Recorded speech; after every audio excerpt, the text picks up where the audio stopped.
Okay, good afternoon, all. This is Fadi Hemzi from Hemzi Analytics. I'm chief window washer down here these days. I got demoted today by Airbus, but that's okay. Probably because I was not behaving right. You asked me a lot of trades. Uh, it's 25th of August, 2021. I believe this is our second, Admiral, am I correct? This is our second video on the option side. I believe it is. We had one earlier. No, we had one in this format about early February. Mark Caffrey was here, but we had some issues. We never really got it going the way we have it now. Then in late spring, Admiral, I did one. I'm trying to open this HA here, and there we go. And then we launched. We laid out everything we're going to do. We said we're going to start July 1st. Our first trade was Qs. I bought some protection because of the seasonality. It didn't turn out that way, but I slept at night. There was some insurance, if you will. And it was for September. Kind of covered us the whole month. And actually, we had a near break even to get out a few days ago when market did this, right about here that day. And I missed it. I was doing a bunch of other stuff because this change that was coming in on the future. So, but then the trades came in. I think right after that, I think 10th of July. Oh, I'm sorry, 7th of July was the first trade. A few people came in. We staggered the pricing. We said first month very low, 125. Second month 175. September 1st 250, and then plateaus there. No matter how you come in, that's how you're going to be applied. So this month is 175. 30 days from whenever you get in is 250, and then plateaus at 250. Sometime next year, remember this inflation is here. We probably have to adjust this because everything is going up. Look, I need servers, I need programming dollars, I need a bunch of stuff that everything keeps on going higher. So look at PPI, CPI. But for now, we will guarantee you 250 at least for the balance of the year, no question at all. Okay, and maybe even longer. We'll see. If we go by numbers, we don't need to change the price. So anyhow, let's get into what we have done, and then we get to first. I'm going to show you what we have done. Then that will get your attention. Then we're going to go and show you what how do we get there? What's the secret sauce? Well, not all of it. Part of the secret sauce. Okay, let me log in also. Okay. First of all, when you come in on the home page, here's a product. There's a sign up link, HFT options. It opens up, and you notice that we have added our performance there. What you don't see is a net open position, and that's by design. Now, I'll switch there. This is what we've done. It was updated as of today, around noon. Today was the final touches was put on it. We have a few trades open. Let's see. This shows you a trade. Yeah, we did this. We don't do this again. We'll not. This is, you should not get into the open trade, but at least you see how we sent the tickets to you in the email, and then it also goes on the Twitter. So let me come back. But you can see what we have done. Net is 38.75. This is based on the $40,000 account. If you're using a smaller account, please ratio it down.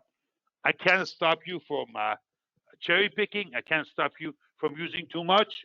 But you know what happens? As Admiral says, size kills. So be prudent in your bet size. Again, these are for 40,000. It says so. Hold on. I'm sorry, didn't even go there. There we go. 40,000. Okay, and we can even offer auto trade. We have already one gentleman or two maybe in auto trade. It runs through PTI securities, but the money is with investor. I'm sorry, IBKR. I don't know who their bank is. I think it's Chase also. But they go. I know TradeStation is Chase, but the holder is. These are the IB introducing broker. The execution is done by Interactive. Why they're good? They're very good for gang trades. They can do multiple positions at the same time, and a very good fill. They're from the very beginning. They were set up for portfolio managers, and if you have a large number of accounts, that's where you want to be. And during the day, you can't change the parameters. Yeah, it's this way.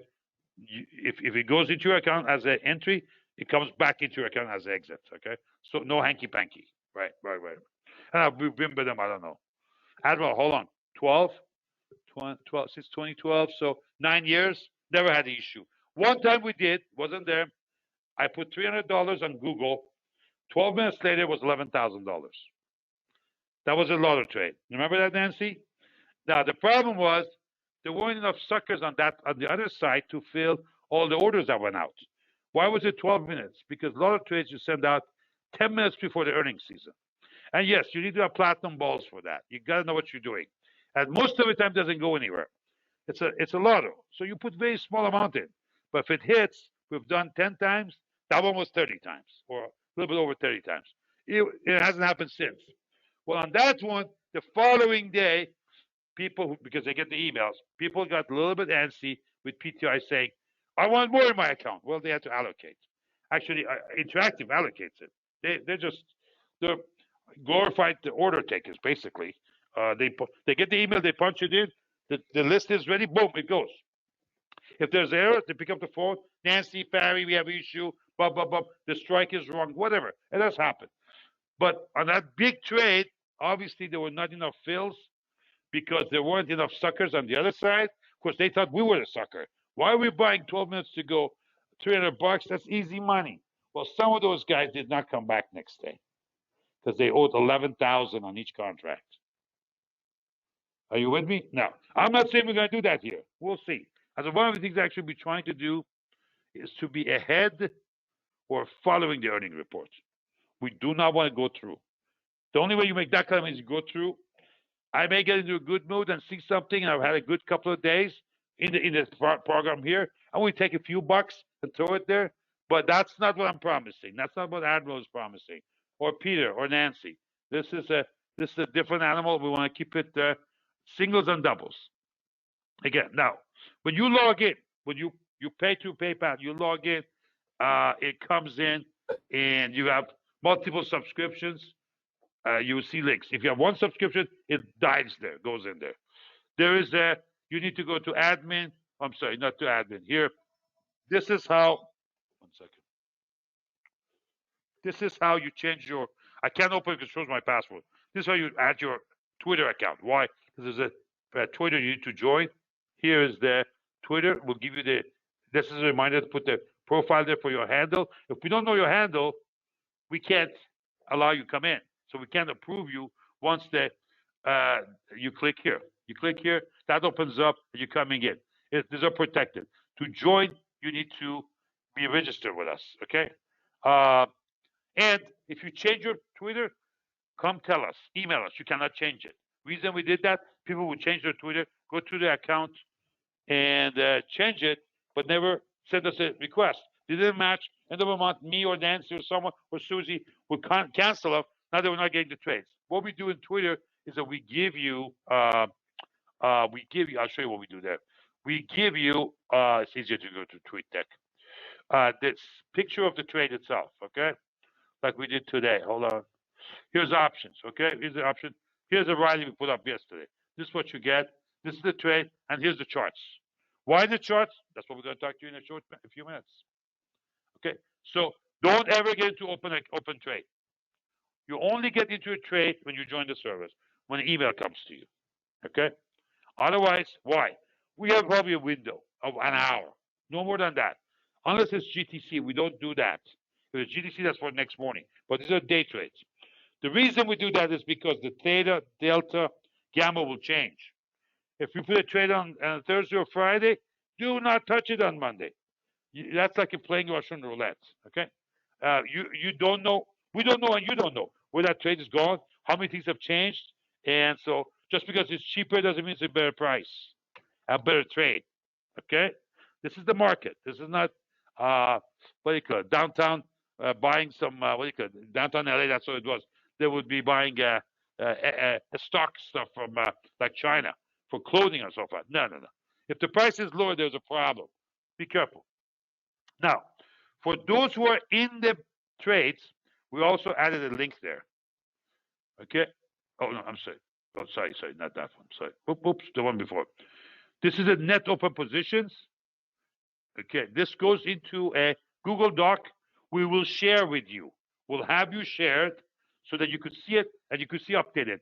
This area from column K to Q is automatically updated throughout the day. Okay, I think the current price may be slightly delayed. We can make that real time later. We have to figure that out. We just put it in last night.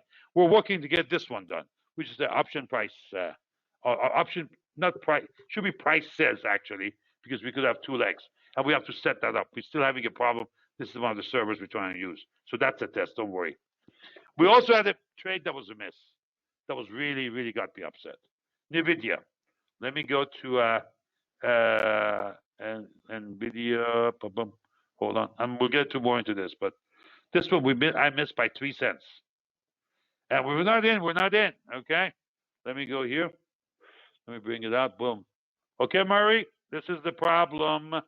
It was around here where I said we should get in. Look where it is now. Just killed it. We missed it by 3 cents. And it is what it is. It was Friday. Look where it opened on Monday. Okay, and then Tuesday. Today's Wednesday. Absolutely incredible. So it is what it is. So we said no fill. On our report, it will show us no fill.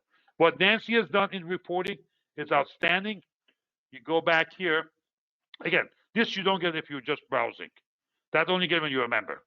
What she has done on the closed positions, we update our database. We keep track of stuff in another collaborative session called HA Option Journal.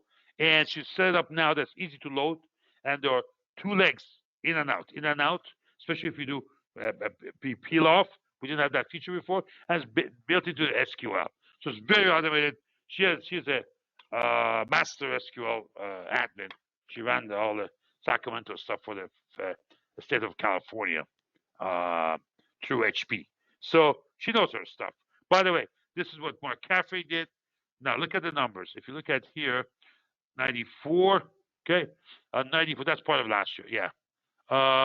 There's a few trades left here between 1094 to 1099. Like 5 trades.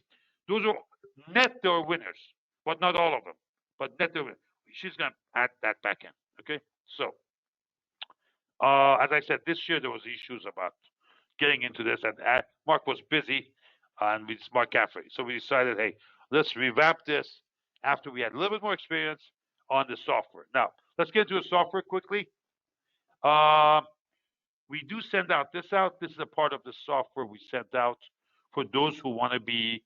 Remember, this is a. Well, let me give you a little history of it real quickly. It's interesting how life takes you from place to place. This was a simple idea that these two lines, let me go here. These two lines, okay? These were an offshoot of a dual CI. We had CI and DCI. Introduced back in 2002. Nobody touched DCI. It was a havoc because it had 2 inputs. CI doesn't have an input. People used it. But because DCI had inputs, people would start playing around with the inputs and run the back tests and this and that. And I would get all kinds of emails. I said, guys, once you go there and start changing things and you're doing back testing, so you know enough about TradeStation, I'm out. There's no way I can service everybody with just the sheer size of people involved and people who are using it and so forth.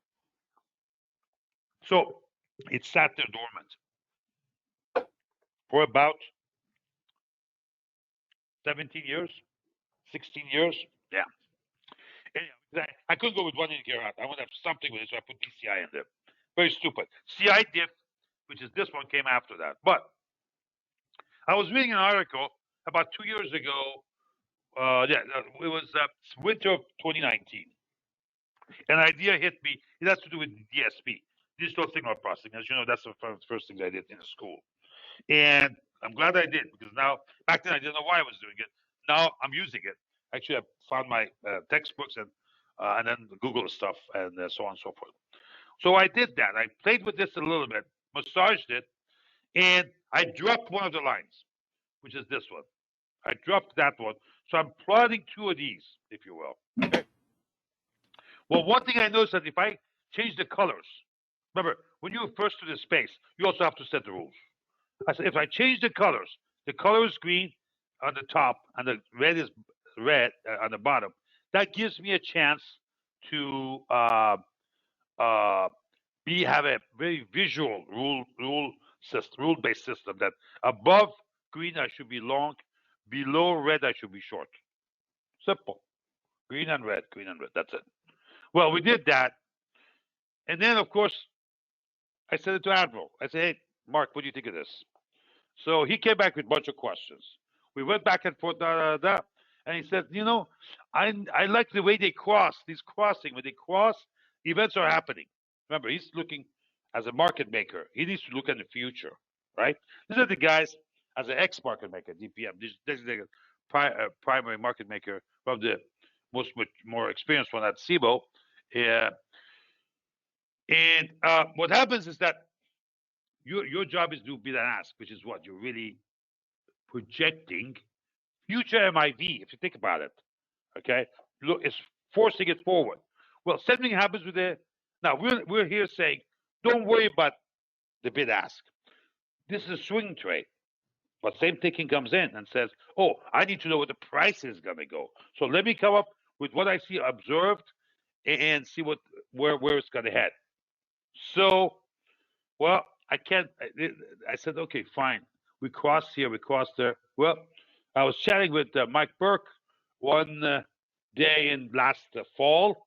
I think it was right around election time. And he says, let me take a crack at it. What are you trying to do? I said, I want to be able to mark into the charts when the cross is. Well, this has gone through a number of iterations. Actually, a recent one. This is a recent one that was released, I don't know, about 2, 3, 4 weeks ago. And of course, first thing we did, this was all for what we call happy expert. So if you decide, hey, I know what, I want to do my own trades, like Phil Hutton. He said, I want to do my own trades. That's part of this expert. This is the highest level we have for happy HA prop indicators. You get the whole thing, okay? And you have to sign an NDA, and we need your membership for TradeStation. Not your passport, just the user ID, the one that you log in. And you click here, and we set you up. Well, a couple of steps forward, I said to myself, you know what? There may be an application of this for futures. And voila, we have one. There you go. This is it. Now, this is a work in progress, okay? This is a labor of love. It's not finished. We've added some AI to it. Believe it or not, TradeStation has got some AI stuff in there. At least the code denotes that. And we're about to release some version of this in the next several weeks when it's ready. The entries are almost programmed.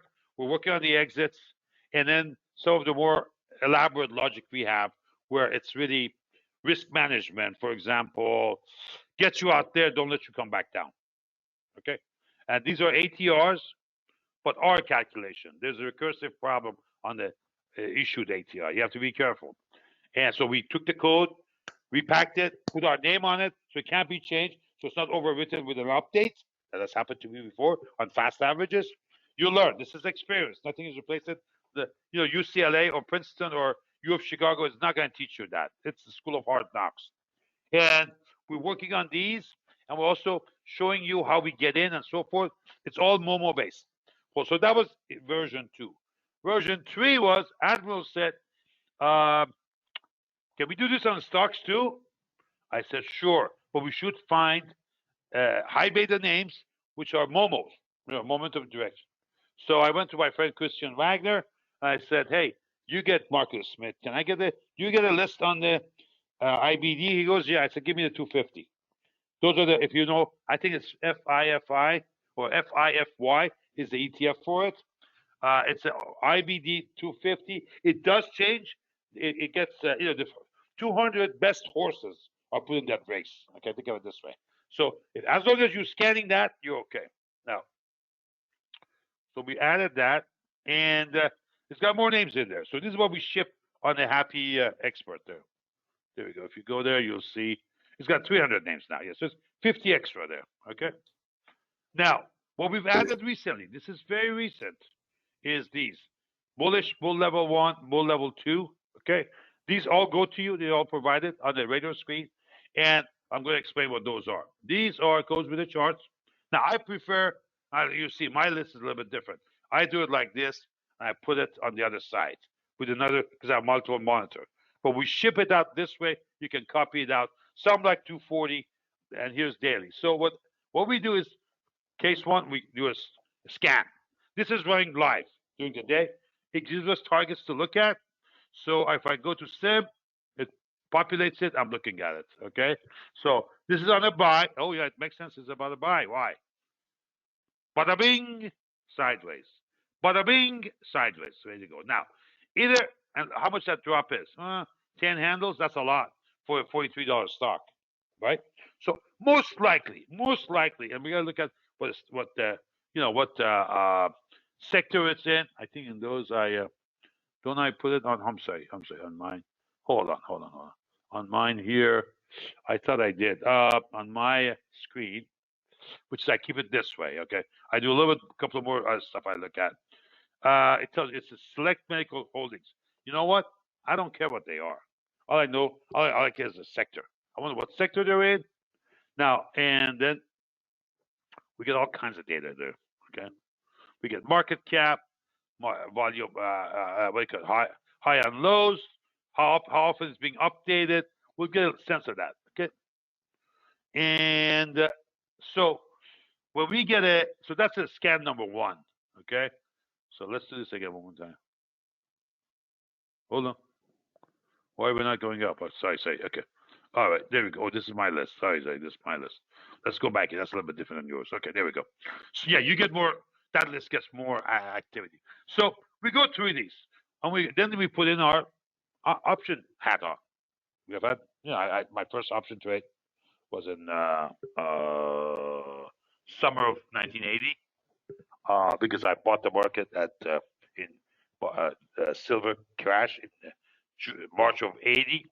Hunt Brothers, and they were so high up. I was ready to sell, and the broker said, "No, sell calls." I said, "What's the call?" He said, "I don't know. They tell me it's a good thing to do. Go sell calls. You're the engineer. You figure it out." So I called Northrop Library. They sent me some stuff to read. There was no Google here back then, and I started teaching myself. And then later on, I ended up going to UCLA, which is the second derivative school, and then the rest is history. Admiral, 27 years with SIBO as a designated primary market maker. Primary in biotech names, but some of the very, very large names like MRK, Merck Pharmaceutical, largest trader in that. And as a market maker, you're making a market. So you got stock, you got your long calls, short calls, long puts, short puts, whatever the other side wants momentarily, you take them in. You want to be delta neutral, and you operate with that. Let's go on the sell side, for example. NOU, I think this is, who is that? Is that Nucor? I think it's Nucor. Now, you see, it's getting ready for a sell. You go here, you'll see. It's getting ready for a sell. Now, there's no guarantee it will be sold, but with a little bit of money management, we have a good entry point. And our goal is always try to come in on bear level 1 or bull level 1.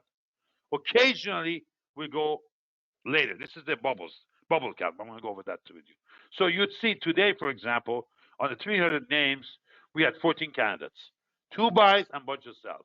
Are you surprised? No, market high. It gets set up there. That's why we pick our trades. Now, we've added this. This is new. It's called this is just came out. It's probably a week or so old, 2 weeks old. This gives us the bear levels, not just the CI stuff was sorting. See, this was going there. Here, let's go Capital One. That's based on CI crossing. Okay, actually, this coming to a cross here, which is a daily. Okay, CI is crossing. That's what the CI is. Remember, that's action. Now we've added this with help of tremendous help from Mike Burke. These bubble alerts. So if I get this, okay, let's say bull level 1, AMAT. You go to AMAT. Here's the AMAT trade. Hold on. Boom. Okay, you see where it is? Just went through first bubble. Okay. Now, Admiral, I'm going to get you this stuff too. I will get you that version too. But you would see. I mean, this is a little bit more aggressive. The more aggressive you are, the less of a really, that's a least risky trade. You know why? because nobody else wants it. You put a stop below it and you sit back. Once it runs, people who come in after you, they're paying you a profit. You're not cashing out, but it's piling up. Okay, it adds that cushion for you. So we have bull level 1, bear level 1. Then you have bull level 2s and bear level 2s, all color coded, and this tells you the bubble count, how many bars away from that. These are fresh. Okay, this is old. So if you go to A is old. Well, let's take a look. Yeah. What was that, bull or bear? Hold on. That was a bullish call, but it's past both these legs. There you go. Yeah. It is gone. This is very advanced. The juice is gone. Forget it. Don't touch it. This is a fail-safe, the bubble count. Again, Mike Burke came up with it as a suggestion.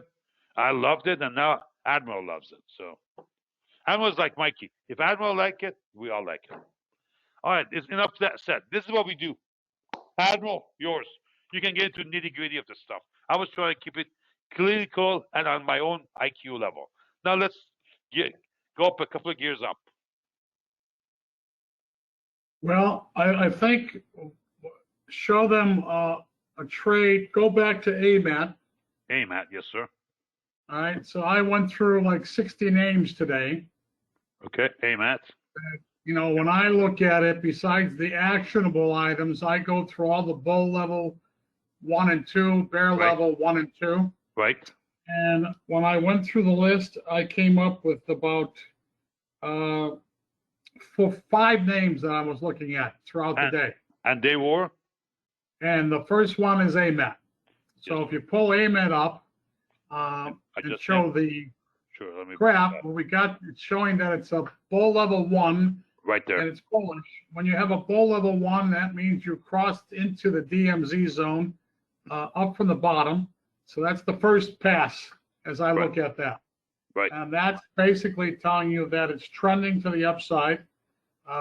You see the CI diff, the DMZ diff, the bars. Right. You see the CI diff is trending upward. Right. You see where it's the CI is trending towards the zero median. Right. In the daily application of the chart, if you look over to the 240 to the far left, right here, you see that the CI is trending almost to the median already in the shorter time frame.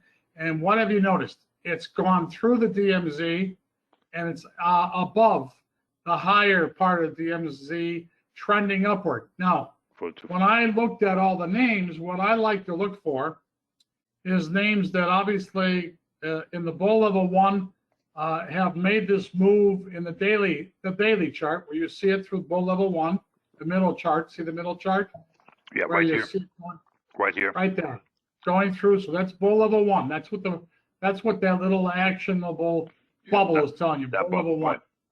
And if you go to the left, you'll see that it's gone through the bull level 1 on the 240 time frame, and it's gone through the bull level 2. Right there. So at 131.47, that was a confirmation to the upside on that time frame. Mm-hmm. Now, the reason why I didn't jump in is there's several things that I initially looked for.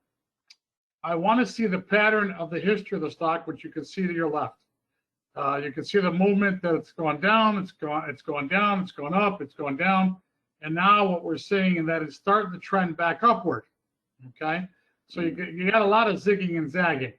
All right. But the reason why I like the way AMAT looks is that if you look at those bottoms, it's hitting bottoms and it's bouncing. Right. All right. Now, if you look left to right, if you look at all the bottoms where the crosses are, 1, 2, 3, 4, every one we've bounced from. Right. So here comes the 5th one on the far right, which we're looking at.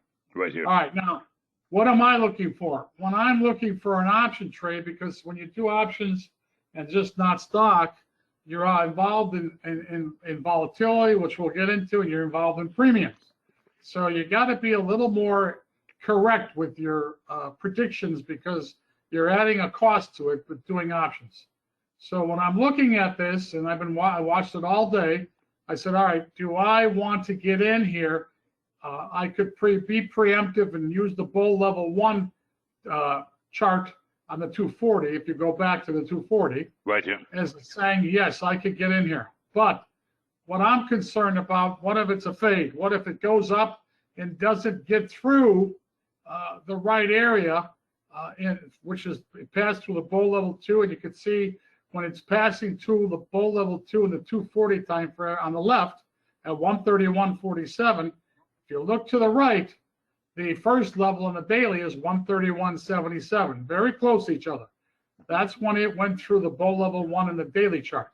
Right. All right, so what's it telling me? It's telling me if I look at the chart, I got to have room to run up, or I got to have room to run down, because I've got to absorb my option cost, and I also got to be able to have an opportunity to get some what I call a run on the options to the upside or to the downside for my strategies, because I'm putting on different types of strategies.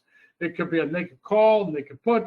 It could be a call vertical. It might be a time spread, but I need some room to run. So when I look at the overall chart on this, like I did today, I said, well, if this is going to happen, it's got the potential to get up to the 142, 143 range, because if you look at your chart tops, that's kind of where it's at. And if you look at to the far right, Sigma 1 is at 140.87 on the upside. And the other part that's really important to see here is, to me, a lot of time confirmations of trend is when you go through a median. And to me, the daily median in this case is 135.16 on the far right. Right here. Yeah. And if you look to the middle chart, the daily, you look at what the bullish level 2 is, and the daily is 135.38. Right. They're within 27 cents of each other, 2 cents of each other. So what am I telling myself? I'm writing myself a note. I'm looking for the price of the stock to get through 135.16, which is going to probably be when the 135.38 in the middle graph comes into play. And what that's going to give me is a confirmation to the upside. That is probably when I will initiate my spread, because now I went from having a probability of being correct by using the 240 time frame, which has already passed through and got a second bubble up, to where now I got a confirmation definitively of a daily chart showing that I'm passing through the 135.38 level of the top part of DMZ, which will be giving me the second bubble alert, bullish. But more importantly, I'm driving through the median on the far right. And then normally when that happens, you have a tendency to go to a Sigma channel, which in this case would be 140.87. And if you look to the left of that 140.87 line, where all the action is, it's about 141, 141.5. So that means that I got a chance to put something on that can give me 5 or 6 points to the upside. So I therefore can create a spread going forward. So when I'm looking at that, my notes that I wrote today, this being one of them that I was reviewing, is I want to make sure that there's a possibility there. And what I was looking at is possibly looking at the 135, 145 call spread in either September or October as a possibility for trade. Once I get a confirmation that I'm going to get through this second bubble on the middle chart, 135.38, which will be preempted by getting through the median on 135.16. So that's my visual analysis of what I'm getting from the radar screen. It's also my visual analysis of what I'm looking for that's going to confirm me wanting to attempt to do something with AMAT. All right. If that was just it, this would be an easy life. So what do? Whenever I look at option trades, what I'm doing is I'm looking, first of all, I want to know what my targets are. So when I looked at AMAT, I looked at my targets to be 139, 143, and 147. And you can see where I'm getting some of these numbers. The 147 is two Sigma channels up, basically. Right there. Right. And the other areas are between there and the median, where you could see to the left, if you go back historically there, over a little bit of time last month, you'll see the areas where it's met resistance and backed off. Right. 139, 143. Okay, so those are my 3 areas of targets, which is making me believe that my 135.45 vertical has got some legs to be a winner. So I'm kind of comfortable with my upside targets. I'm comfortable with the spread that I'm looking at to do. So what do I do next? I go into the option side of this stock to make sure that I've got some criteria. What is my criteria for trading options? Well, you want to make sure. I don't know if you're going to be able to bring up a option page. I am. Yeah, I just read too much. So when I look at criteria, what I do first, and this is what I did in AMET, so you can see I'm giving a lot of input and thought to these trades. I'm looking at where vol is at today, meaning implied, where vol has been historically, meaning a low and a high. Okay. Now I have my technology that I use that gives me all those numbers rather quickly, because obviously I've customized it to show me those numbers. All right, so I'm looking at vol. It automatically. All right. There you go. But more importantly than looking at vol, the criteria that you have to use when you're trading options is you have to look at two things, more importantly than anything. What are the market widths and what are the open interest? So if you see a name that you pull up from the radar screen and it's got huge open interest and very tight markets, this is a name to play. But if you go into it and you look at the open interest, and the open interest is 1s and 5s and 10s, and the markets are $2 to $5 wides, just turn the page and go to another name. The only reason being, these are market makers. And trust me, I know what a market maker is. I did it for 27 years. These guys are basically setting up a Venus fly trap. They want you to come in so they could basically trap you inside their markets or get you to pay their offer or their bid. And what they do, if they get you to buy their offer or their bid on the values they're posting, they're getting enormous theoretical edge, which they're going to trade against themselves to manage their book. Yes. What I do is, if I can't get a market that's tight, I have to use my experience as a market maker to make a better market. But you can't do that. You'll never be able to do that. I would say you would fail 9 out of 10 times. Thank you. So what do you do to avert that? You look for tight markets. You look for a lot of open interest. And that way it makes it easier to create a spread. Because maybe sometimes you don't agree with the spread that we put out in the option trade. You might see something you like better. But Muted. You need to use criteria, which is basically make sure there's open interest in all these. Unmuted. Substantial. Make sure you've got tight markets, and make sure you understand where the vol is, and make sure you understand any events that may be in the time frame that you're thinking of putting a trade on. So when I look at all of that information, I now realize what I want to do. All right, so AMET, big volume, big open interest, tight markets, and therefore I looked at that bull vertical 135.45, and I was looking at the September 135, 145. I priced it around 2.25, right here, but this is going to be a little more expensive once we get up to 35. What's the delta on that spread, Fari, right there?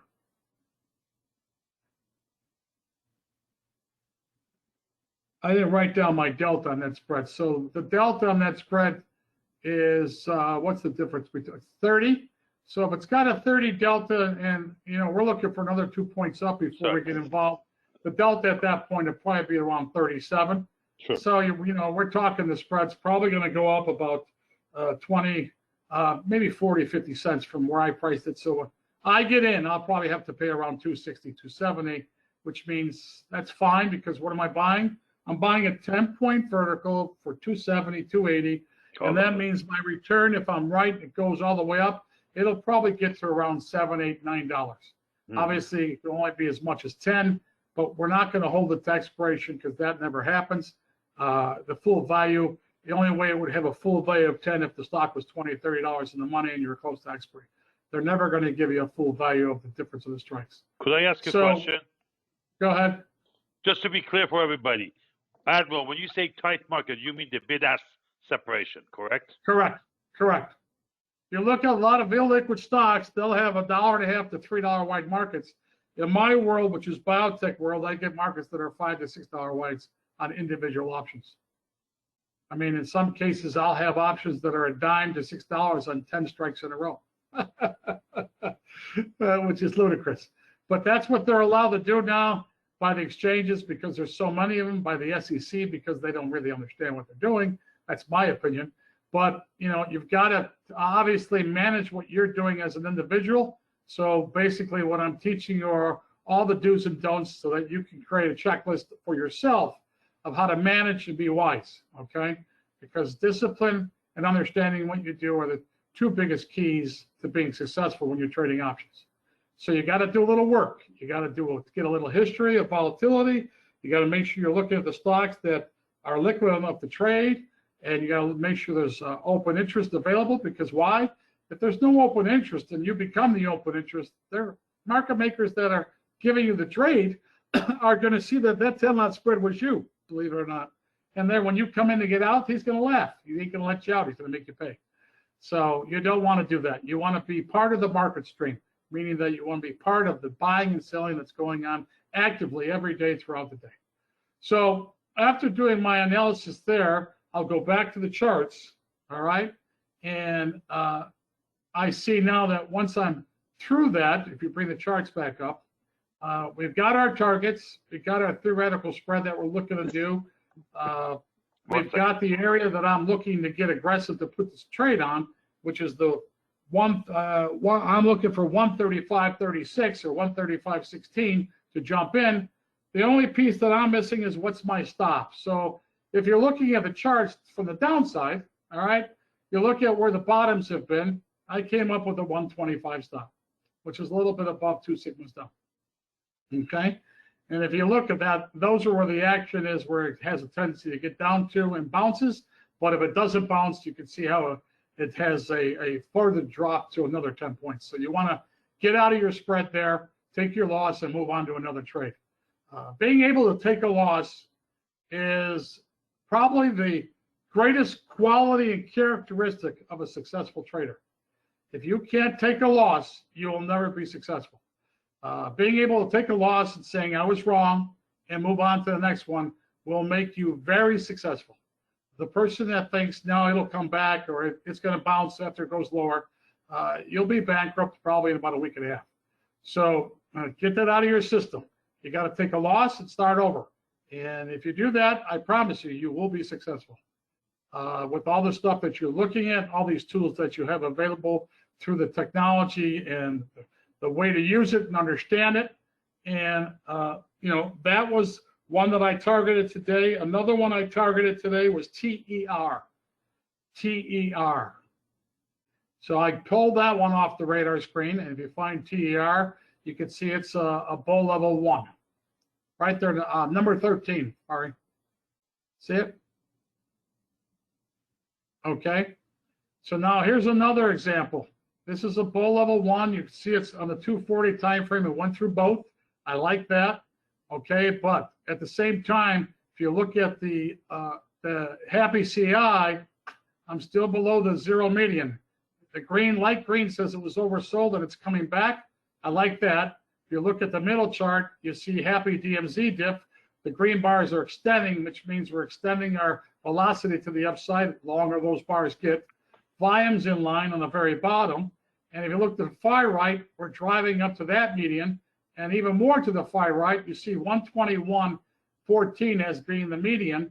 I've got to have a little help with getting to there. And if you look at to the middle daily chart, I passed through the upper quadrant of the daily chart to the left, Ari, in the DMZ zone at 120.27. Yes. So right. I have my notes. I need 120.27 for me to jump in here and to look to put a trade on. Now, why do I like this one again? Look at to your left, okay? Even if you were to make that graph wider, not to the left, open the daily chart up, Ari. Okay. If you can, just make it, there you go. If you look to the left here, what are you seeing? I'm seeing some substantial moves dollar-wise to the upside. 135, 133, maybe 140, and all the way to the left, 145. Mm-hmm. So that means if I get in this trade at 120, 121, I got room to run. I got a chance to get to 130, 35. So my targets here were 130 to 140, okay? If I can get in the 120, 27 area, I like that because that means I've got room to run. So what do? I create all the same criteria. I examine the vol, the low and the high of the vol. I got my targets. I look at spreads that I want to do. In this case, I was looking at the October 15th expiry, a 120.40, which is a 20-point vertical. Okay. Which So one? that's really nice. Admiral, which one? 120, 140, October. That's October. There we go. October. Okay. October. 120, 140. 125 So that's a 20-pointer. and 140. Holy macro. Okay. All right. So, you got decent markets. You got open interest. So that's possible. Why would you sell at 140 for 50 cents? Why don't you just go outright 120? Because I'm trying to be disciplined and prudent with what I'm trying to accomplish. I'm asking you for discussion. I mean, because if I could buy the spread for 4.25, it's a lot better than paying 5. I only have X amount of capital to use, so that's the reason why. Sure. Right. But remember, it's being priced down here at 4.25 with another couple of bucks up. That 140 call is going to have more value, and the 125, the 120 call is not going to have as much premium in because it's going to start moving through that 120 area. So I'll be able to get into a position. You see the delta is 38 roughly. So I look at that, and then I create what's the last piece, what's my stop. So then I go and look back to the chart, and I look at levels. Where is this baby going to if it backs off? And I chose 113 as being my stop. So basically, just above the 2 sigma down. And if you open up you open up the daily chart again like you just did, I think you'll see there's a lot of action and support down at that 113 level. 130. Yeah, there we go. Yes. Okay, so if you look at that line all the way across, that looks to tell me, well, okay, I could hold on to this position because it's bounced from that level a few times. It goes through there. I got to get up. Right. All right. So that was the other one. So those were the two that I looked at, and then I found one that I wanted to play, and that's the one we put on today, and that was CG, Charlie George. There we go.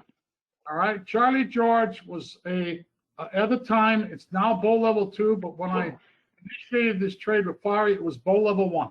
Correct. So when he pulls this one up, I'll take you through what I saw here. There we go. All right. So if you look to the left, you'll see it had a double bubble again, because normally the 240 time frame, you get these double bubbles where it passes through the upper quadrant. So what was I waiting for?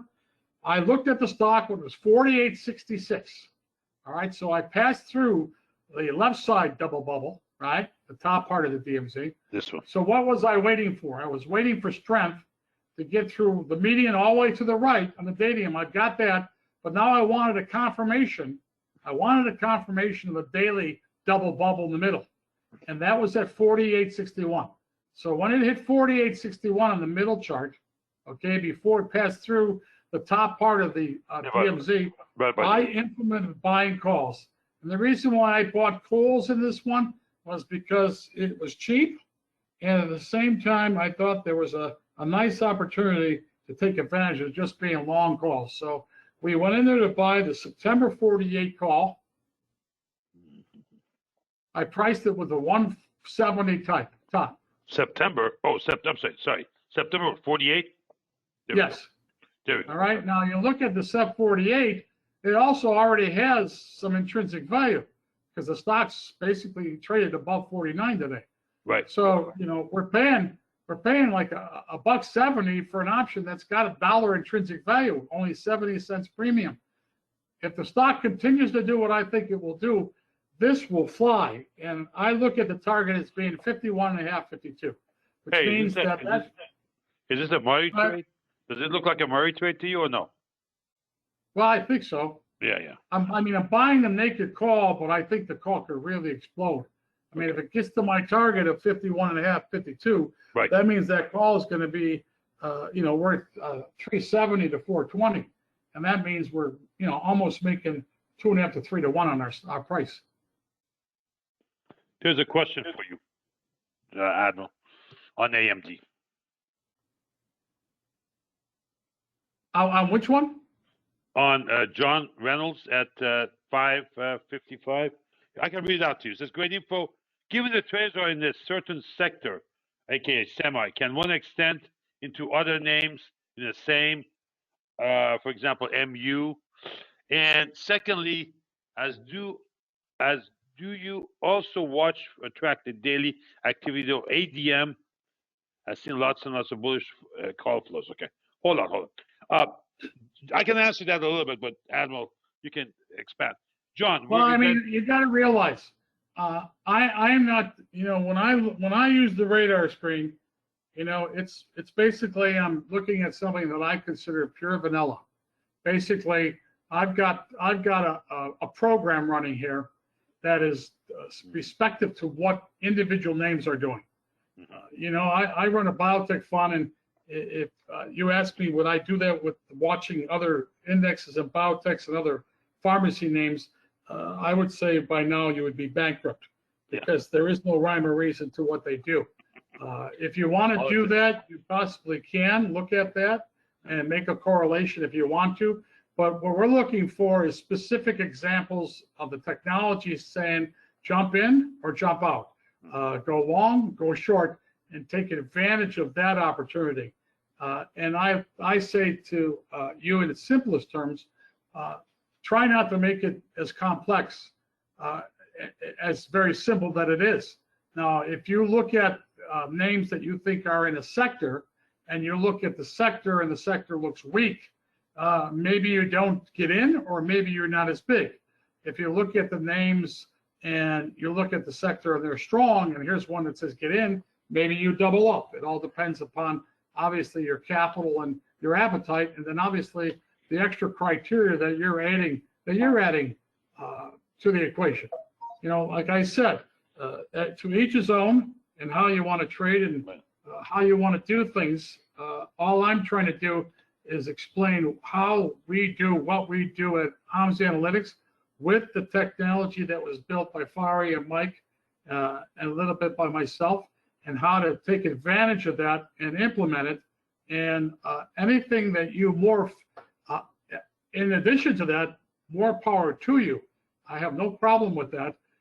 Just be aware of all the different criteria that I'm using and why I'm using it, and how to pour that into your pan before you throw the cake batter into the oven. Yeah. Let me also add this small layer there. John, we trade futures and options, so we're in the derivative business.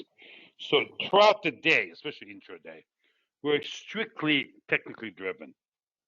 We don't get into fundy stuff, fundamental analysis. We don't look at those sectors like that. We look at what the individual name is behaving, okay, and what the structure looks like, and what are derivatives of the price of that stock, which is our indicators. If you think about it, this is what it is. If you think about it, sorry, let me come back here. There we go. If you think about these, all these, even these dots, these are derivatives of that price action and volume. Price and volume creates this everything you see here, and it's very colorful because each of them means something, right? We strictly follow that. There's no guarantee if I'm in AMD, Intel will do the same, or Micron Technology will do the same, because they're not exactly the same animal. They have different sponsorship, different volume, different market cap, so on and so forth. So one bird in hand is better than 10 in the bush. This is the one that's working. Why do I want to look at something different, right? So I see that. Now, Intel is in the list. When Intel comes up, or Micron, if Micron comes up, we look at it in the same way. We analyze it that way. So we don't, and we try to also not to be in different same names. That your beta goes through the roof.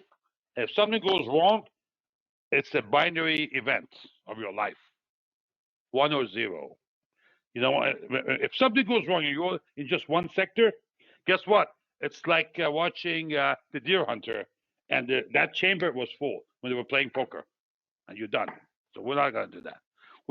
We don't put all our eggs in one basket, and we look at the one that's working, the one that's giving a trigger, the one that's fresh, the one that's got the potential, the way, like, for example, Admiral, what do you call it?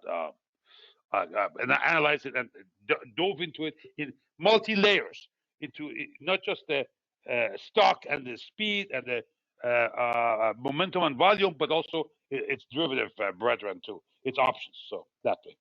Let me go on to the next one, Admiral. One more question. This is from Winfield's question, Okay. you know, that's where volatility comes into play. That's where understanding premiums comes into play with options. In this CG play, we're buying a 48 strike that's got, you know, obviously a couple of weeks, 2.5 weeks left of life. And it's trading with like 60 cents premium over. So you've got $1 intrinsic value, maybe 70 cents premium, and it's $1 and change option. If it was an option that was a 48 strike, it was $3, the stock was 48.76, I would have second thoughts of just buying that option straight outright. So you've got to have a little experience with understanding volatility and premium values and intrinsic value and options.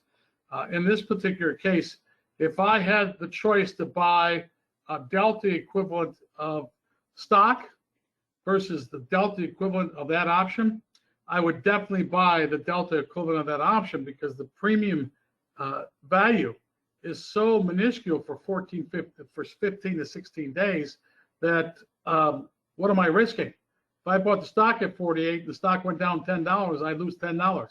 If we buy the option at 48, it's $1.60, and the stock went down $10, that option would be 10 to 15 cents. I can only lose $1.50, $1.20. Yeah. That's very key when you're looking at these different strategies that you want to implement, which is why vol is very important and picking the right spread is very important. When you're buying verticals, you don't want to buy a 5-point vertical for 3.5. It can go to 5. You don't want to buy a 10-point vertical that's $6 or $7. You'll probably at most, unless it was after expiration, it was fully valued at 10. You'd probably only be able to get $8 or $9 for it. You're looking for, you know, when you're doing verticals, you want to hopefully gain a return of 2 to 3 times what you're going to invest in it. Right. And once again, when you're doing verticals, you know, you got to remember you're buying a position that's got a delta valuation to it, and you're paying a certain amount of premium in there. But at the same time, if you're wrong in your strategy and it goes the opposite way, you're not going to lose your entire investment. You'll be able to get out and take a smaller than normal loss if you own the stock in either direction, long or short stock. So, you know, the purpose of the option strategies are try to get more bang for the buck, try and put on positions that are less risky, and trying to utilize a lesser amount of capital than just trading stock outright. So that's the best way that I could look at that as an answer. Whenever you got an option that's at the money and it's got little premium like this one does, I like that a whole bunch. I mean, because even if I wanted to back spread that option in CG, I could buy that option at $4.70 and sell the stock at 49. I'm doing that for 70 cents. I could do that.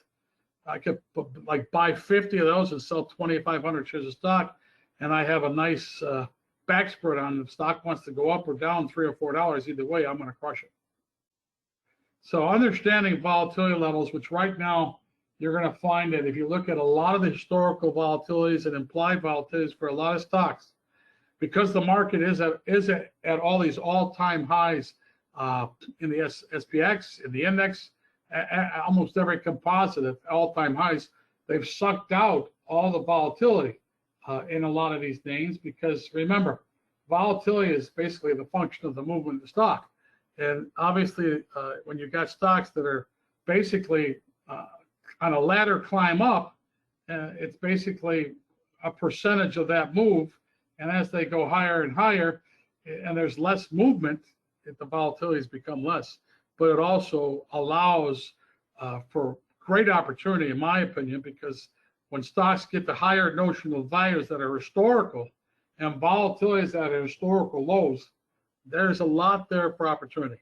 And, you know, I think that's why the technology is going to have value to look for names that, if you recall, the key to what I'm looking for, I need the charts that are being given as indicators for these names that are bullish 1 and bullish 2. I need room to run. If there's no room to run, you will see me pass on most of these names that are showing either bullish or bearish, because I don't want to build a position that's going to go side to side or go up a buck, down a buck. I want an opportunity where it can move. so that I can take advantage of the spreads we're putting on. Ari, that's really what I have. That covers how I look at it, how I react to it, what are the criteria that I use to look for trades, and how I look at these things throughout the day until I find one, or until one gets to my criteria, then I jump on it. Correct. You have, is this what? So here's the EW, right? Yeah, this is EW. I'm looking. What I was doing there was looking for in the scan, very expensive ones or very cheap ones are the underlying, and yet it meets some of these criteria. This one I was just playing around. I was looking for the bear level 2. It's $100 stock. What does the damn thing looks like? And here's the chart for that. Boom. So when you look at that, and this is what I've noticed with a lot of the bear level 2 or bull level 2, is if you look at a big part of the move has already happened. Exactly. Right? And on the 240, it looks like it's gone through and going through. On the daily, it's gone through. But the most important part of that is, all right, where is it going to go to? Does it have room to run? When I look at this chart to the left, the 240, it looks like 115, 115 and a quarter. That's not much from 117 or 118. Mm-hmm, so where am I going to go with this? I needed to get through that 114.78 on the far right. And if it does that, maybe it's got a shot. Right. Yeah, well, maybe it's got a shot at the 110 level, but I don't believe it will.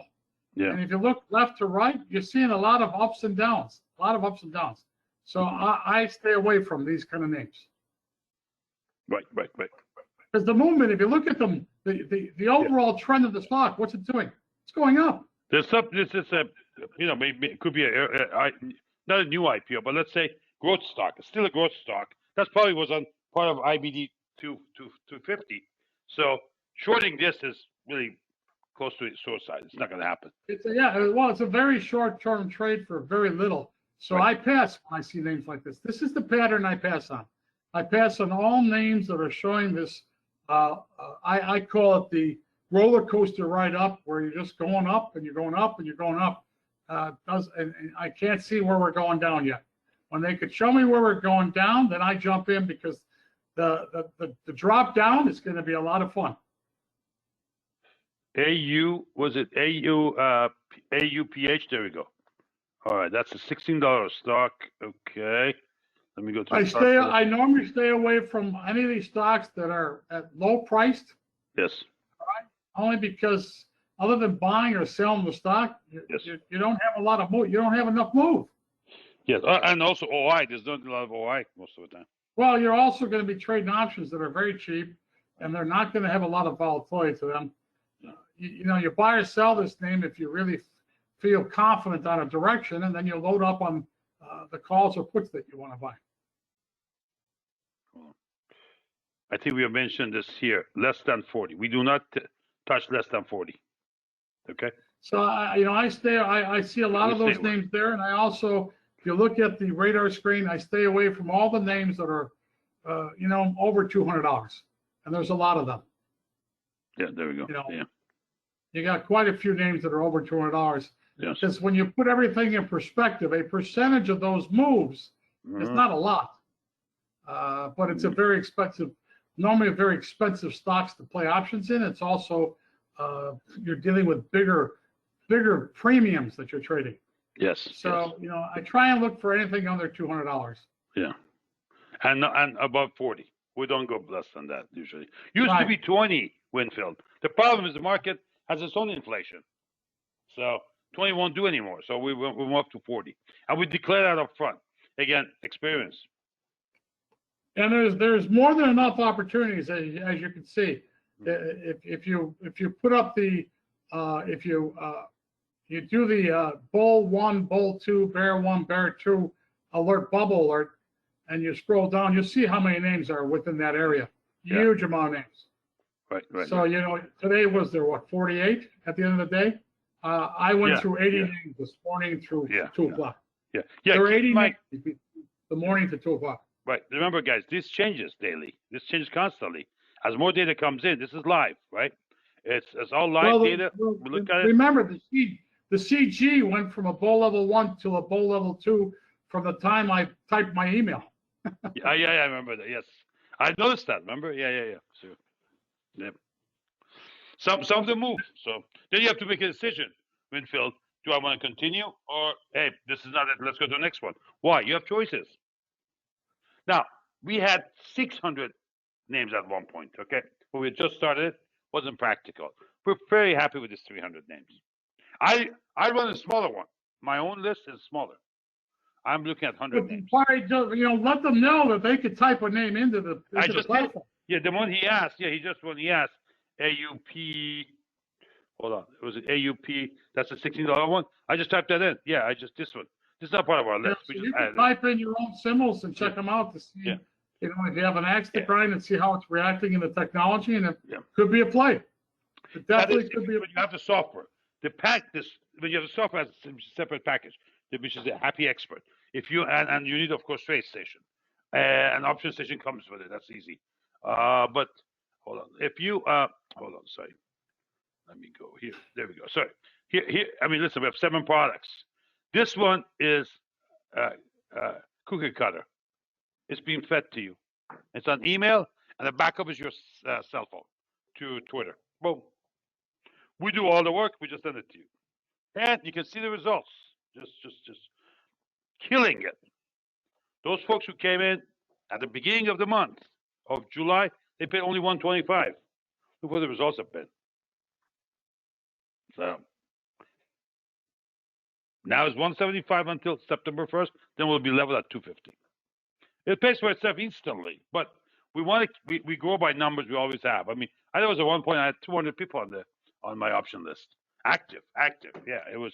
So it got to a point where some folks would complain from the floor. I was in Chicago. I know a couple of guys there. They would say, "Oh, there comes your trade again. Is that you?" I said, "Oh, no comment." But they see the size coming. So. Any other questions for us, for me, for Admiral, for Mike Burke, for Peter, for Nancy? Again, we appreciate those who came in early with us. Obviously, this is not new. We've done this sort of thing before, but we've been perfecting it, improving it. But as always, when you turn on a new product or reconstitute a product or repackage the product, we're giving it a lot more IQ, if you will, built-in thinking, so that it keeps us out of trouble. There's a lot to be done. A lot to be done in all angles of it, including support, including trade selection, including, for example, if you go back to our, let's take a trade here. Urban, this one. Okay, boom. This one. If you guys recall our last year trades, we didn't have these things here. Some things have changed. Why? We improved it. We improved every aspects of it, and it took time, one at a time, to get there. And we're going to continue to improve it because it's a tool to print money legally. That's what it is. And I think that if you end up subscribing to the option package and you really aren't comfortable and confident with understanding everything that you might be seeing if you also included getting Happy Expert technology, going back to listen to today's webinar is extremely helpful. And right. There's nothing wrong with sending the info box a comment. Hey, can we have another webinar soon, because I subscribe to both Happy and to the option package, and I want to know how to use this product a little better than what I have with it. There's nothing wrong with that. Exactly. Because it's an amazing tool. I mean, it brings everything front and center. It's showing you levels, and that's a big part of the game. I mean, I went through 80 names in like 35 minutes, and then I started creating all the criteria, and then all my levels were to enter, and all I simply had to do is look at those names throughout the day and see if they hit my levels to jump in.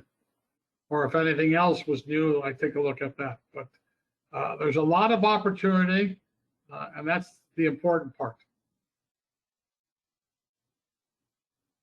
And you can auto trade it. You don't have to sit in front of a machine. Interactive will take your money IB will trade it. I mean, IB, Uncharted Brokers, IBKR. PTI, System Chicago, there's a professional trading institute. It's a precursor to what was become SIBO Options Institute. These guys are floor guys. They've been around a long time. Now they're desk jockeys, and they have multiple monitors. 2 people at each desk. So if one goes to the bathroom, the other one's watching. An email comes, they load up the email. They know, which package you're on. All the names pop. Ready, shoot. Bada bing, it gets filled. You get your feedback. We get it when we get an average price. We use that to our pricing. What our fields for? Our fields are realistic in terms of if we have estimated one field, that'd be rare. We use average price, so it's realistic. Within, let's say, hour of the trade. Obviously, if you come in and get traded tomorrow, that's a different one. We usually I get emails at night sometimes. Hey, I missed this. What do I do? Simple. I'll tell them pass. Or if I think tomorrow, let me talk to Admiral. Let me talk to Nancy, Peter. If I see the conditions are still there, we'll reprice it for you. Okay? And then, of course, we have to send that to everybody. And we'll mark it. For those who didn't get in, this has happened a couple of times. Not too many, but a few times. If those who didn't get in want to go in now, this is your second chance, but please act now, and this is it. And that will be only the next day. We do not enter a trade that's 3 or 4 days old. It's done. Okay? And we go to the next one. Why? There's time to analyze, and there's plenty of candidates. Look at this one. Who the hell is this? Bear level 1, for example. This is something early. Now, I may be a little bit more aggressive than Admiral. I may go into a trade a little bit sooner. Not this one, of course. This is. Oh, what happened here? What happened here? Cornerstone on demand. Nothing has changed. Oh, yeah, this I would pass. This is not a two-way market. Maybe. Oh, this was probably bought out. This probably was bought out. This is a takeover. Yeah. So it's just yeah. But we'll look at something and say, okay, what does our experience say? Does it make sense? If it doesn't, let it go. And that's it. Yeah, look at this gap. You can't trade this. Yeah. And remember, let me make one more comment here. Let me say something actually. Let me put it in context of futures, because futures are actually more taxing than options are trade-wise. What this thing does, the core mission of this software, and I really I bow to Michael Burke for the help he did to put this into a realistic format, is that we're looking to measure 2 things only, Winfield: fear and greed. I'm not saying what level, it's relative level. Okay? Fear and greed. Because as we go on to different prices, or we discover new price discovery to the downside, fear grows. But the question is, where is the fear has abated? That is, all the sellers are in. This tells you that. That's separation. That separation is key. Same thing up here. Bullish. Oh, separation came down. The key is reading the chart for what's designed for. And this is all vol-based. This is purely a vol-based system. You can trade Bitcoin on this. Now, we're not selling the system. No, I'm not trying to say that. But I'm saying this was designed for that. I run a little fund here, okay, which is all pure futures. This is a good application for that. Why?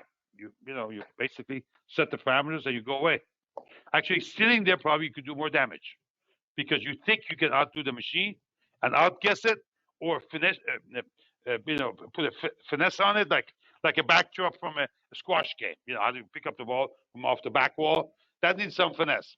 Well, you can overdo it. You do it a little bit too slow. You get too hard. And you can hit the 10 in the front. I don't know if you guys played squash or not. Usually, most traders trade the squash because it's fast thinking and it's half size of the room, so the ball is twice as fast. This does that finessing for you. You just don't do it anymore. You just set it up and go. Boom. Look at it. Separation. Look how it dropped. That's what this machine is made for.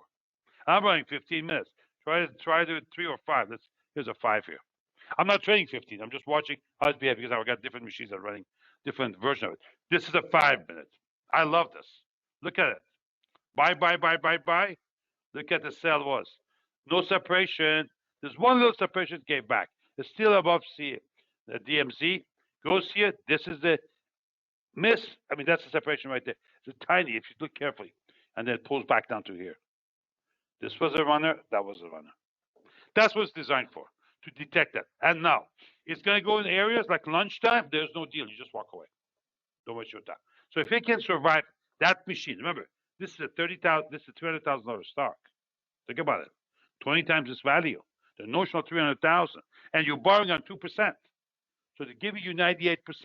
That's a sharp edge of a knife on your neck. One mistake, you're gone. So if this could do that, other stuff is simple. But experience matters, as always. Yeah. Any other questions for us? Again, this is recorded. We'll send it out to you. We're going to hold on to our price of 250 past September 1st. But between now and then, as discussed in June, that what our price is going to be. 125 in July, 175 in August for sign up date, with goods for 30 days, right? So you're not going to pay twice between now and September. No. But when you start, if your starting date is July, it's 125, 175, then 250. By then, all the corks is out. We appreciate those who came early and put up with us, and everything is well greased and easy to go. And I'm really, really happy with. I'm proud that Peter Cook has joined us. Look what he did on the first as a contribution. He automated this part, and this is open to you as long as you're a member. You will have you will put your email there. Please use Gmail. Don't use. There's like 21 people on it right now. Yeah, you can't go there if you're a member, but you go there. Please use Gmail with us, and before you sign up, if you have a Yahoo, don't sign up. Go to your PayPal, change it to Gmail. Here's the reason. This is the option. Time is important. Yahoo, we will take anything between 20 minutes to 40 minutes later. I'll send the email to both your Gmail and Yahoo, you'll see. Yahoo will get them much, much later. So don't do that. Stay with Gmail, you're fine. We have to automate this part, column R. Right now, manually we're updating it, but we do it 2-3 times a day. Is the link good to share with a friend? Link to what? Which link? Link to what, sir? To this? Oh, to replay for the, you mean for the video? Oh, absolutely. I don't care about that. Yeah. All I'm trying to warn people is this, because this happened to us. People taking open positions trying to jump in. Don't. There's trades coming. Look at the dates we have entered. Okay? Dates are coming. Trades are coming. We have trades. 1, 2 a day, maybe one, maybe miss one day, then 3 comes in. It's event driven, no quota. Try to get into a fresh trade. Why? Again, going back to the chart, look at what Admiral talked about. Let's see. Again, that's the wrong name, but let me bring this down a little bit. Okay.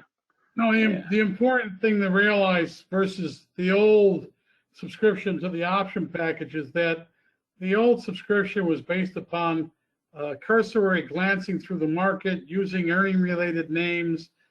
Yes. This is really all automated, so every day there's a bucket of names being thrown up at us that we could look at, review, and put option trades on, which means that it'll be very, very active. Yeah. Yeah, exactly. I'm trying to find the damn. Hold on. Where did this go? Murray, you're killing me. Okay. No. Did I put this here? Maybe I put it here. Hold on. Yeah, there you go. So yeah, basically, there's even in a shorter list, which is a subset. This is what we give up, the 300 days. There's plenty of opportunity, and as Admiral said, with a real physical look, right? You know, you could get into real analysis and say, hey, I want it or not. In your, if you're with the option side, you don't need to do any of that. We just send you a trade. Basically, here's what happens. Alert goes out. Sometimes we give you a heads up in the chat or on the Twitter, but not the trade. And I'll show you a typical trade. Hold on. Let's say NVIDIA. Let's go to NVIDIA. Hold on. You can see actual email. Let me just sort for NVIDIA. That's a trade that bugs me because I missed that on Friday. Okay, hold on. No. Hold on, admin. Did it go out this way? Hold on. Let me find it for you. Oops, hold on. I think it was here. 1 second. I want to show you actual email. You can see what we're doing. Okay, it's not there. All right, so let me go to all emails and do a quick sort. Okay. Okay. All right. All right. There we go. All right. Okay. There you go. All right. This is what you get. Hold on. Let me go there for you. There we go. Here's NVIDIA. You could see that's a chart. Okay. Here's the actual trade. Trade goes out. Okay. This was a little snap. The camera missed a little part of it, but you can see there's a thesis. All the pertinent data you need, the stops, target, all that, current price tells you how many legs it has. We don't go past 3 legs. If it's a 2-legged, then the center there's a spread price, and not to pay over that. It traded at 328. It was at 330. Went at 328. Look at the time stamp. It did not happen rest of the day. Okay. And by the way, we also set a chart with it. We start doing it after like a second or third chart, our second trade in July. Everybody loved it. People went nuts. Why? You could see as a verification of what we're doing, and we're very transparent. We're trying to show you how we arrive at that. Well, that's that chart. If you go to NVIDIA here, hold on. You could see why I'm so pissed off. Bada bing! It just went nuts. Remember, we were coming in about here, right about there on Friday. Look where it is now. Here, 222. Now, I usually do spreads. I've learned that from Admiral. Before I used to do calls only or puts only. If I just bought the call, if I just ordered the call and didn't get in, I would be really pissed today. Because look where it gone up. It went up like 12 points. And once you pass certain level, we're doing at the money. Your delta is 50, but pretty soon rushes to about 80% delta. It's all pure profit. So anyhow, don't let me look at NVIDIA anymore. I'm pissed. Anyhow, anything else, guys? Vinfield, those are good questions. I appreciate that. Any stock you want us to look at? Anybody have any trade that you want us to look at quickly? Not the full trade, but the stock. I mean, the underlying for the option trade. Anybody?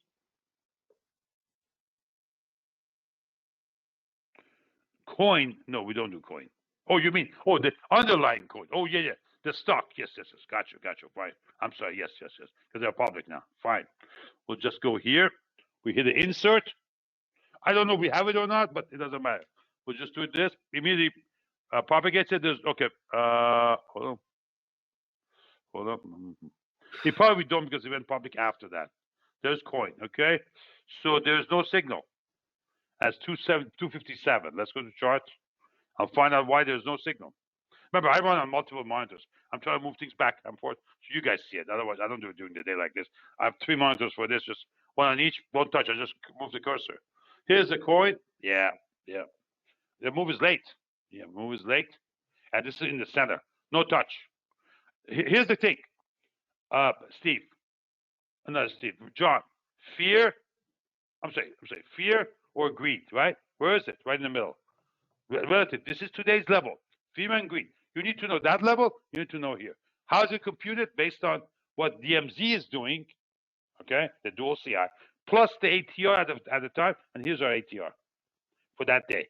So if it's in between, what do you have? You have a coin. It's a coin toss.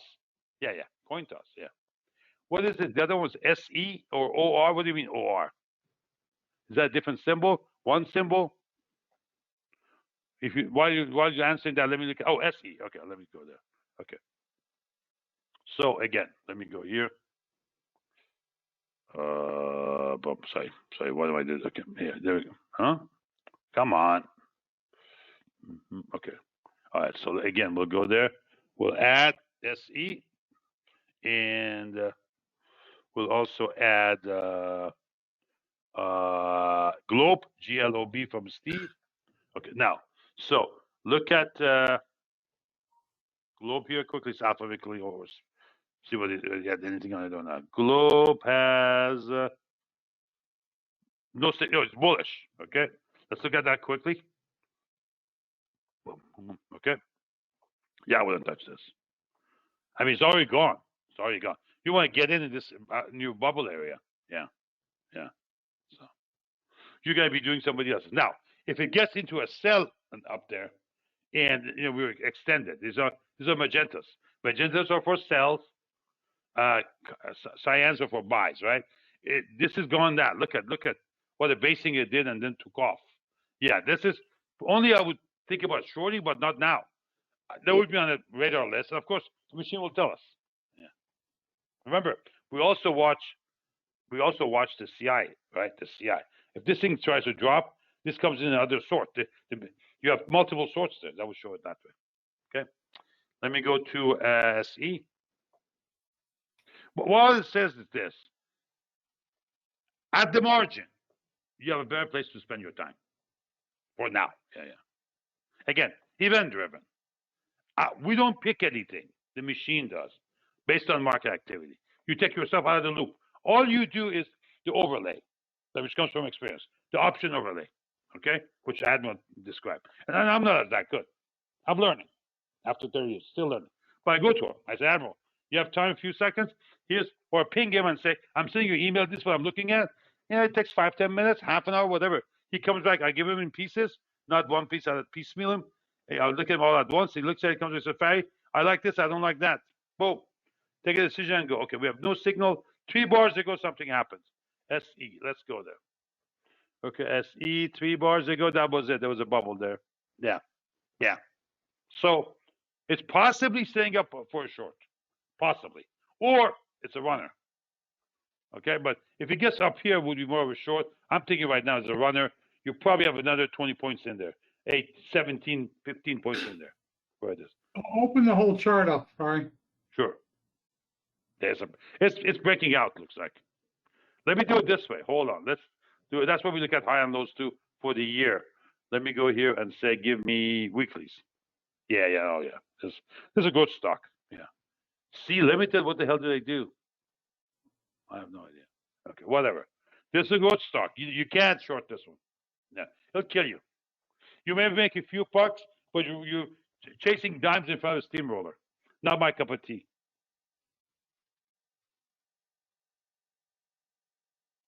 Not saying it's wrong. Just saying it's not my cup of tea. I'm very finicky about my tea, as most of you know. I learned that from Admiral Tico, because he likes Fomanat tea from Hills of Caspian Sea. While he is Rumi, but what you're gonna say is a Navy dog. He's got a different way of doing things. But no, I would pass this for this purpose. Okay, but if you want to hold it for a long time and hold the stock, shoebox it, why not? Go do it. It's just a little bit expensive. That's all. Any other questions, guys?